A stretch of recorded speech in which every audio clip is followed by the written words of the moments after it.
Hello guys, કેમ છો બધા? તો આજે આપણે બનાવવાનું છે મંચુરિયન.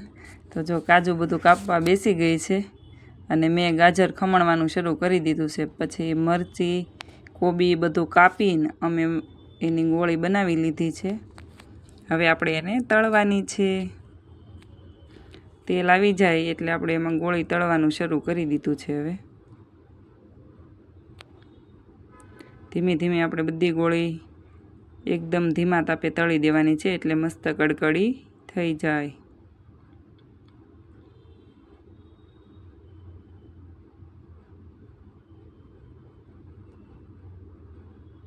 ચાલો, તો આપણી ગોળી તળાવવા માંડી છે ધીમે ધીમે.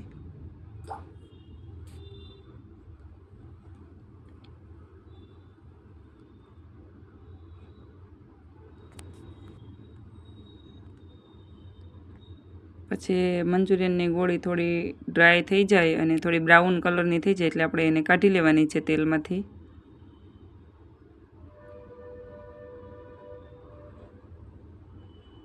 અને બીજી એમાં મૂકી દેવાની છે તળવા. પછી ગોળી તળાઈ ગઈ છે એટલે આપણે હવે એનો વઘાર કરી દેવાનો છે. તો આપણે એમાં રાઈ જીરું નાખીને આદુ મરચાંની પેસ્ટ મૂકી દેવાની છે.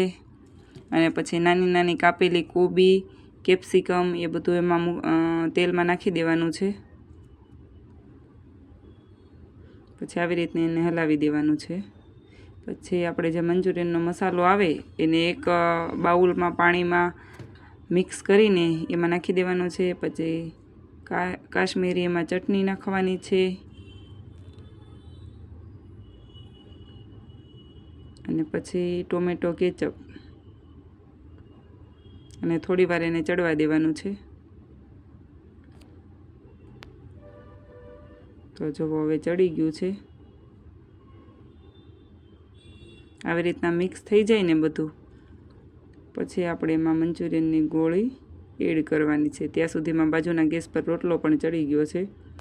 મંચુરિયન સાથે રોટલો ન હોય, પણ મેં તો મારા પપ્પા માટે બનાવેલો છે. પછી આપણે આમાં જે ગોળી આપણે તળેલી હતી તેલમાં એમાં એડ કરી દેવાની છે અને પછી બધું સરખી રીતે મિક્સ કરી દેવાનું.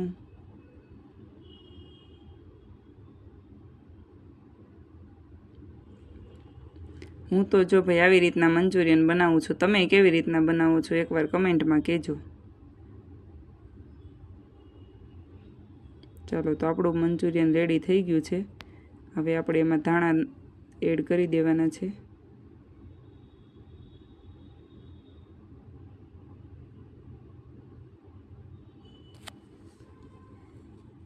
ધાણાથી આપણે એને ગાર્નિશિંગ કરી દીધું છે.